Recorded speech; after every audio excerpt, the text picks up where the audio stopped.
మీ business ఏదైనా మీ ఊర్లో promotion చేయాలంటే అది సుమన్ టీవీతోనే సాధ్యం. ఇప్పుడే సంప్రదించండి. రాజేష్ గారికి నాకు మధ్య జరిగినటువంటి సన్నివేశము ఇక్కడ మన కందుకూరు నియోజకవర్గంలో 2019 ఎలక్షన్ అయిపోయిన తర్వాత మన తెలుగుదేశం కార్యకర్తలని ఇబ్బంది పెడుతూ తెలుగుదేశంలో ఉన్నటువంటి కొంతమంది జనాల్ని వైసీపీ కండవాలు కప్పుతూ పార్టీకి నామరూపాలు లేకుండా చేద్దామని చూస్తున్నటువంటి వైసీపీ నాయకులకు రాజేష్ గారు చూస్తూ ఉండలేక ఒకరోజు మావయ్య నేను జనాలకు అండగా ఉందామనుకుంటున్నాను, తెలుగుదేశం పార్టీని నేను ముందుకు నడిపించాల్సుకున్నాను, నాకు నీ సలహా కావాలంటే అయ్యా ఇప్పుడు పరిస్థితుల్లో అందరూ కూడా ఇబ్బంది పడే పరిస్థితి, అందరూ భయపడే పరిస్థితి. నేను ఒక్కరినే హైదరాబాద్కి వచ్చిన ఈ రోజు నేను 100 మందిని ఇక్కడ తయారు చేసిన, అదే విధంగా 100 మందితోటే మొదలుపెట్టి మళ్ళీ 1000 మందిని నేను కందుకూరులో తయారు చేస్తాను, నేను ఉంటాను వాళ్ళకి అండగా. ఏమైనా కష్టమైనా నష్టమైనా ఎంత ఏదొచ్చినా కూడా నేను అడ్డం ఉంటానని మొంటికి పడిన వ్యక్తి ఇంటూరి రాజేష్. ఇక్కడ కందుకూరులో ఫస్ట్ ఒక జెండా కట్టడానికి ఎవరూ లేకపోతే, ఒక జెండా కట్టడానికి కూడా ధైర్యం చేయకపోతే మామ ఏంటి ఒక ఫ్లెక్సీ కట్టాలంటే ఫస్ట్ ఫోటో వేసి ఫ్లెక్సీ కట్టినండి నేనే. ఫస్ట్ ఫ్లెక్సీ నేను పోస్ట్ ఆఫీస్ లో కడితే ఆ ఫ్లెక్సీని ఊడదీసిందాక మన పోస్ట్ ఆఫీస్ లో ఉదయం నుంచి సాయంత్రం వరకు రావడం జరిగితే నైట్ 10 గంటలకు వాళ్ళు ఫ్లెక్సీ ఊడదీసిందాక నిలబడలేదు. ఆ రోజు ఏమైపోయారు ఈ తెలుగుదేశం నాయకులు?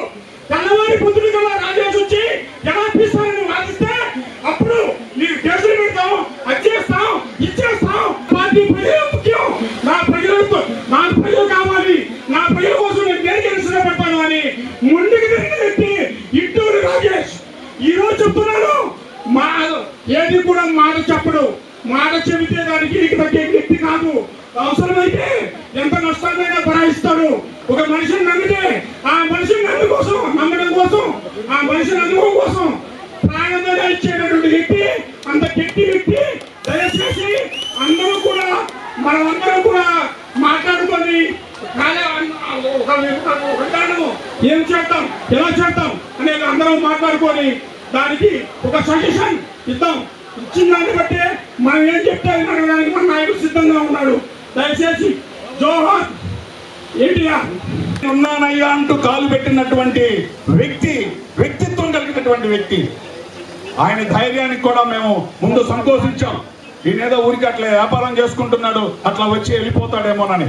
కాదయ్యా, చెప్పాడు ఒక రోజు, అయ్యా నేను ఈ నియోజకవర్గానికి ఉంటాను అయ్యా, క్యాండిడేట్స్ ని కూడా పెట్టుకోలేనటువంటి స్థితిలో మేము ఉన్నాము కాబట్టి మాకు ఏదైనా ఒక ధైర్యం కావాలని అంటే అప్పుడు మన రాజేష్ గారిని పిలిచి వాళ్ళకి ఏదన్నా నువ్వు సహాయం చేయగలిగితే వాళ్ళు ఉంటారా అంటే, నేనున్నానని నువ్వు చెప్పలే కానీ నేనున్నాను అని చెప్పాను అన్నాడు. అప్పుడే మాకు ధైర్యం వచ్చి 16 మంది నెంబర్లు మేము పెట్టగలిగాము. సరే, గెలవటం ఓటం ఆ తర్వాత విషయం. ఆ ధైర్యంతో మేము ఈ రోజు కూడా పనిచేసుకుంటా వచ్చాం. అదే స్ఫూర్తితో ఉన్నాం. ఈ రోజు కూడా ఆయన అంటే పడి చచ్చేటువంటి ప్రేమతో ఉన్నాం. మేము ఆయన అభిమానాన్ని చూస్తున్నటువంటి పరిస్థితి ఉంది. ఈరోజు చూపించడానికి ఒక వారం రోజులు దాటితే నెల రోజులు, 2 నెలల టైం ఉంది ఎలక్షన్ కి. ఒక వారం రోజుల దాకా ఓవరాల్ గా ఉన్న 271 బూతులకి ఏం ప్లానింగ్ చేయాలి, ఎలా చేయాలి అని మన సీనియర్ నాయకులు ఇంతకుముందు ఎలక్షన్ చేసిన ప్రతి ఒక్కరిని పిలిపించుకొని మాట్లాడడం జరుగుతుంది. ఓవరాల్ గా మన కందుకూరు నియోజకవర్గంలో 2,20,000 ఓట్లు ఉన్నాయి. ఒక 20,000 ఓట్లు ఫారిన్ లో వాళ్ళు ఒకవేళ డిస్మైజ్ అయ్యుండో వేయలేకపోతారు. 2 లక్షల ఓట్లలో మనం గెలవటానికి కావలసిన ఓట్లు ఎన్ని, దానికి అనుకూలంగా మన ప్రణాళిక సిద్ధంగా ఉన్నది. రాబోయే రోజుల్లో దాన్ని మరింతగా ప్రణాళికని స్ట్రాంగ్ చేసుకుని ఆ నిర్ణయం తీసుకుంటారు. మరి గత 4.5 సంవత్సరాలుగా మీ అందరికీ తెలుసు, తెలుగుదేశం పార్టీ జెండా కట్టడానికి కూడా భయపడ్డటువంటి సందర్భంలో సోదరులు ఇంటూరు రాజేష్ గారు ధైర్యంగా ముందుకొచ్చి, ఇవన్నీ మనందరికీ తెలిసిన విషయాలు, ఎవరినో పొగట్టడానికో స్తోత్రించడానికో కాదు, వారు ఒక్కళ్ళే ధైర్యంగా ముందుకొచ్చి పెద్దలు గురుతులీలు మాజీ శాసనసభ్యులు డాక్టర్ దివి శివరాం గారి సహకారంతో వారు పార్టీ కార్యక్రమాలు చేపట్టడం, అన్ని మండలాల్లో పర్యటించి కార్యకర్తలకు ఒక భరోసా కల్పించి ధైర్యంగా నేనున్నాను, రాబోయే స్థానిక సంస్థల ఎన్నికల్లో అందరూ కూడా నిలబడండి. పంచాయతీలకు కానివ్వండి, ఎంపీటీసీలకు కానీ, జడ్పీటీసీలకు కానీ నిలబడండి. ఖచ్చితంగా మనం పోటీ చేద్దాం అని చెప్పి ఒక మనోభావ ధైర్యాన్ని కల్పించే కార్యకర్తలందరూ కూడా వారు చేపట్టినటువంటి సంక్షేమ కార్యక్రమాలు తీసుకున్నట్లయితే ఈ రోజున వారి పట్ల ఎంత అభిమానం ఉండడానికి ప్రధాన కారణం వారు తీసుకున్నటువంటి వెల్ఫేర్ యాక్టివిటీస్. క్లిష్ట పరిస్థితుల్లో ఉన్న పాండమిక్ కండిషన్స్ లో ఉన్న సందర్భంలో వారు అనేక దగ్గర మెడికల్ క్యాంపులు కానివ్వండి, ఫుడ్ సప్లై చేయటం కానివ్వండి, అందరికీ అన్ని విధాలుగా ధైర్యం సాహసాలుగా ఆర్థికంగా అన్ని రకాలుగా మనకు అండదండగా ఉంటాడు. ఈయన్ని చూడండి, అన్ని జీవితాలు ఏ సందర్భంలో ఎలా మార్చారని ఇన్ఛార్జ్ మాత్రం చదువు నిత్యం పోరాటం చేసుకునే పార్టీ కూడా హానిసిద్ధం చేస్తుంది. ఇప్పుడు వీళ్ళకి వచ్చిన సందర్భంగా మా ఉద్దేశం ఏంటంటే మరలా ప్రతి గ్రామంలో రీసర్వే చేసి ప్రతి కార్యకర్తని విచారించి ఎక్కడో ఏసీ గదుల్లో కూర్చొని విచారించారు అని మేము అనట్లో మిమ్మల్ని మేము తప్పు కూడా పట్టట్లా. ఎందుకంటే పార్టీ అధిస్తారు ఏది చెప్పినా పార్టీ కార్యకర్తలుగా మేము తెలుగుదేశం కార్యకర్తలు కనుక వచ్చేవా కానీ ఇక్కడ ఉన్న వాళ్ళందరూ తెలుగుదేశమే. తెలుగుదేశం కాకపోతే ఇక్కడ ఎవరు రాదు. అందుకని అధిష్టానానికి మేము చెప్పగలిగేది ఏంటంటే దయచేసి మరలా ప్రతి గ్రామంలో విచారించండి. కింద నుంచి విచారించండి. ఎక్కడో విచారించి ఎవరిలో విచారించగలరు. మాజీ ఎంపీలు, మాజీ ఎంపీటీసీలు, మాజీ జడ్పీటీసీలు ఈ ఆత్మీయ సభకు ఇచ్చేసినటువంటి మీ అందరికీ కూడా ముందుగా నా హృదయపూర్వక ధన్యవాదాలు తెలియజేస్తున్నాను. ఒక్కడగా వచ్చి 10 మందిని కలుపుకొని 100 మందిని తయారు చేసి 1000 మందితోటి ఈరోజు ప్రయాణం చేస్తూ ఇక్కడ అధైర్యపడద్దు, నేను ఉన్నాను అని చెప్పని ఒక భరోసా, ఒక భద్రత ఇచ్చి ఒక తెలుగుదేశం పార్టీ కార్యకర్తకి భుజం తట్టి నిలబెట్టిన వ్యక్తి ఈ మహిళా లోకం ఎంతమంది వచ్చారని చెప్పారు. మీ అందరి హృదయాలతో వారి యొక్క చిరస్థాయిగా ఒక ముద్ర వేసుకొని ఈరోజు వారి మీ ముందు కూర్చొని ఆశీర్వాదం అవటం జరిగింది. వాస్తవంగా మొట్టమొదటిసారిగా నేను 82లో విద్యార్థి దశలో ఉన్నప్పుడే తెలుగుదేశం పార్టీలకు అడుగు పెట్టడం జరిగింది.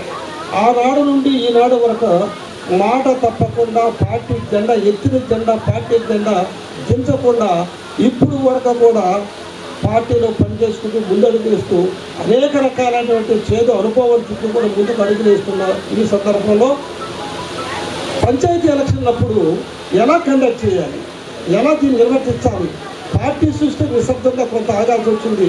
కందుకూరు దానికి ఇంకా అనుకూలంగా కాకుండా ఇంకా అసలు పూర్తిగా వెనకబడిపోయింది.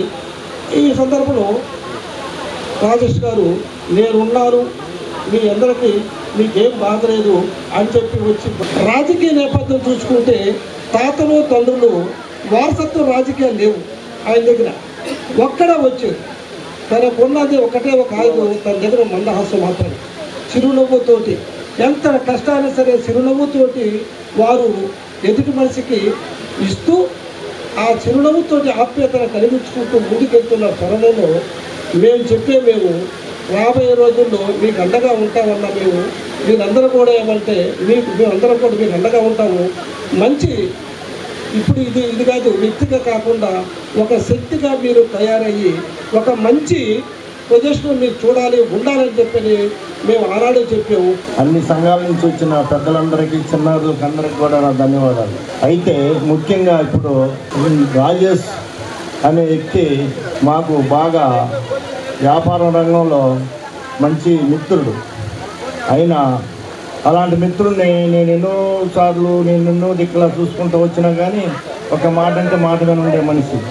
అలాంటి వ్యక్తికి ఇక్కడ టీడీపీ పార్టీ ఏ విధంగా అయినా కానీ ఆయనకి కొంచెం అన్యాయం జరిగిందని తపన ఆరాటం ఇక్కడే కాదు అన్ని క్యాస్టుల్లో కొంచెం ఎక్కడ చూసినా గుట్లుగా చెప్పుకోవటం జరుగుతుంది. ఎక్కడన్నా చూడు, ఏ చెట్టు కింద చూడు, ఆయనకి అన్యాయం జరిగిందనేది ప్రస్తాపన ప్రతి ఒక్కళ్ళకి వస్తుంది. ఆ విధంగా ఆయన వ్యక్తి ఎప్పుడు మనకు తెలిసి ఆయన చేసింది ఎప్పుడంటే నాకు కొంచెం 2-3 ఏళ్ళ నుంచే పరిచయం, అంతకుముందు పరిచయం లేదు.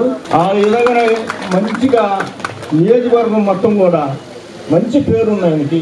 ఈ కష్టకాలంలో ఉన్న రోజుల్లో అండగా నిలబడ్డ వ్యక్తికి ఇవాళ మీరు అండగా నిలబడటానికి వచ్చినందుకు ముందుగా అందరికీ కూడా నా ధన్యవాదాలు. ఇవాళ రోజున పార్టీ కష్టకాలంలో వచ్చిన రోజు నిలబడి పనిచేసిన వాళ్ళకి ఏమాత్రం విలువ లేకుండా ఈ కార్యక్రమం జరిగిందని నేను అనుకుంటున్నా. కానీ ప్రజల్లో మటుకు అది ఎవరు తీసేయలేరు. ప్రజల నిర్ణయాన్ని మించింది ఏ పార్టీలైనా ఏమి చేయలేవని నేను భావిస్తూ ఇక్కడికి విచ్చేసి రాజేష్కు మద్దతుగా నిలబడ్డ మీ అందరికి కూడా నా ధన్యవాదాలు తెలుపుకుంటూ సెలవు తీసుకుంటున్నాను. 1982 మార్చి 29వ తారీఖున తెలుగుదేశం పార్టీ ఆవిర్భావం చేయడం జరిగింది. తెలుగుదేశం పార్టీ ఆవిర్భావం వచ్చిన తర్వాత దాదాపు 5 సార్లు ఈ నియోజకవర్గంలో తెలుగుదేశం పార్టీ ఓడిపోవడం జరిగింది. ఒక నిర్ణయాన్ని ప్రకటించేటప్పుడు అటు రాజేష్ కానీ తర్వాత నాయకులు కానీ అందరినీ ఈ నియోజకవర్గంలో ఉండేటటువంటి నాయకులందరినీ కందుకూరు నియోజకవర్గంలో కూర్చొని మాట్లాడి పార్టీ అధ్యక్షుడు ఉండేటటువంటి కార్యక్రమాన్ని ఈ నాయకులు అందరి సమక్షంలో నిర్ణయిస్తే బాగుంటుంది. కానీ ఏదో ఒక నిర్ణయం చేసి మీరు 1 నొక్కండి 0 నొక్కండి అంటే ఇది కరెక్ట్ కాదు. ఒక వాల్ పోస్ట్ కట్టడానికి, ఫ్లెక్సీ కట్టడానికి ధైర్యం చాలని రోజుల్లో ఈ కార్యకర్తలందరూ ఇటుపోవాలి, అసలు ఏంది అనే టైంలో ఆయన వచ్చారు. ఇక్కడ ఒక కార్యాలయం, మన ఈ రూమ్లు ఉన్నాయి, ఇక్కడ కూర్చోండి, 4 కుర్చీలు వేసుకొని మీ కష్ట సుఖాలు మాట్లాడుకోండి అనే మీతో ఒకటి నేను ఒక కార్యకర్తగా పనిచేస్తానన్నాడు. కానీ ఏ రోజు నేను నాయకుడిని అనే భరోసా అతనికి ఇవ్వలేదు, అసలు చెప్పలేదు కూడా. నేను ఒక కార్యకర్తగా పనిచేస్తాను, అందరం కలిసి పనిచేస్తున్నాం అనే నినాదంతో ఆయన ముందుకు నడిపించారు. ఆయన ఒక మున్సిపాలిటీలో కానీ మెప్మా వాళ్ళకి మేము అనుభవించామన్నమాట. దాదాపు 4.5 సంవత్సరం నుంచి ఇంటూరి రాజకృష్ణ గారితో మాకు అనుబంధం ఉంది. ఆయన జనాదరణ కలిగిన నేత. ఎందుకంటే ఆయన కరోనా టైంలో ఎంతోమందికి ఎన్నో రకాలుగా సహాయం చేస్తున్నారు. మన కందుకూరు పట్టణంలో ఐఎఫ్సి ఫౌండేషన్ ఉంది. ఐఎఫ్సి ఫౌండేషన్ ద్వారా ఒక సంవత్సరం నెలకు 25,000 లెక్కన 1 సంవత్సరం పాటు పేదవాళ్లకు డిస్ట్రిబ్యూషన్ చేయడం జరిగింది. రెండవది, మనకు కరోనా టైంలో ప్రైవేట్ టీచర్స్ వచ్చి రాజేష్ గారికి, సార్ మాకు చాలా ఇబ్బందులు ఉన్నాయి, మా స్కూల్ నడవడం లేదు అని చెప్తే 130 బియ్యం బస్తాలు యూటెఫ్ ఆఫీస్లో డిస్ట్రిబ్యూషన్ చేసి వాళ్ళ ఇళ్లలో సంతోషం నింపిన ఏకైక వ్యక్తి మన గౌరవనీయులు శ్రీ ఇంటూరి రాజేష్ అన్న. ఇవి నేను ఎందుకు చెప్తున్నానంటే ఈరోజు ఇంతమంది రావడానికి కారణం ఆయన జనాదరణ కలిగిన నేత. రాజకీయ అనిశ్చిత ఏర్పడింది. ప్రతి ఒక్కరూ కూడా మన తెలుగుదేశం కార్యకర్తలు బలమైనటువంటి నియోజకవర్గం కందుకూరు నియోజకవర్గం. ఇటువంటి నియోజకవర్గంలో మన కార్యకర్తలు ఎక్కడికి పోలేని పరిస్థితి నెలకొంది. మనం ఎందుకు ఇంతమంది ఉండి మనం ఎక్కడికి పోలేక మన వచ్చినటువంటి ఇబ్బందిని చెప్పుకోలేని పరిస్థితి ఏర్పడిందని ఆ రోజు ఉన్నటువంటి మాజీ శాసనసభ్యులు పోతల రామారావు గారిని, అలాగే మాజీ శాసనసభ్యులు గౌరవనీయులు డాక్టర్ డివి శివరాం గారిని కూడా ఇద్దరిని కలిసి, సార్ నేను ఒక కార్యకర్తగానే కందుకూరు నియోజకవర్గం వెళ్ళి అక్కడ ఒక ఆఫీస్ ఏర్పాటు చేసి మనందరం కలిసి పనిచేసేదానికి మీ సలహాలు కార్యకర్తలకు అండగా ఉంటాను సార్ అని చెప్పి నేను ఒక కార్యకర్తగానే ఇక్కడికి వచ్చాను. ఆ తరువాత ఏ సమస్య వచ్చినా కానీ మన అన్ని మండలాల నుంచి కానీ టౌన్ నుంచి కానీ ప్రతి ఒక్కరూ కూడా ఇక్కడికి వచ్చి కూర్చొని మన సమస్యను పరిష్కారం చేసుకుంటూ వచ్చాం. అలాగే పెద్దలు కూడా ఏదన్నా సమస్య వచ్చినప్పుడు మనకు అందుబాటులో ఉంటూ ఆ సమస్య మీద వాళ్ళు కూడా మాట్లాడుతూ వచ్చారు. ఆ తరువాత వచ్చినటువంటి రాష్ట్రంలో పంచాయతీ ఎలక్షన్స్ ఎక్కడా కూడా పెద్ద పెద్ద పదవులు చేసినటువంటి నాయకులు కూడా ముందుకు రాలేని పరిస్థితి. ఆ రోజు గౌరవనీయులు డాక్టర్ డివి శివరాం గారు, నేను కూడా ప్రతి ఒక్క విలేజ్ తిరిగి అక్కడ ఉన్నటువంటి మన కార్యకర్తలను కలవటం జరిగింది.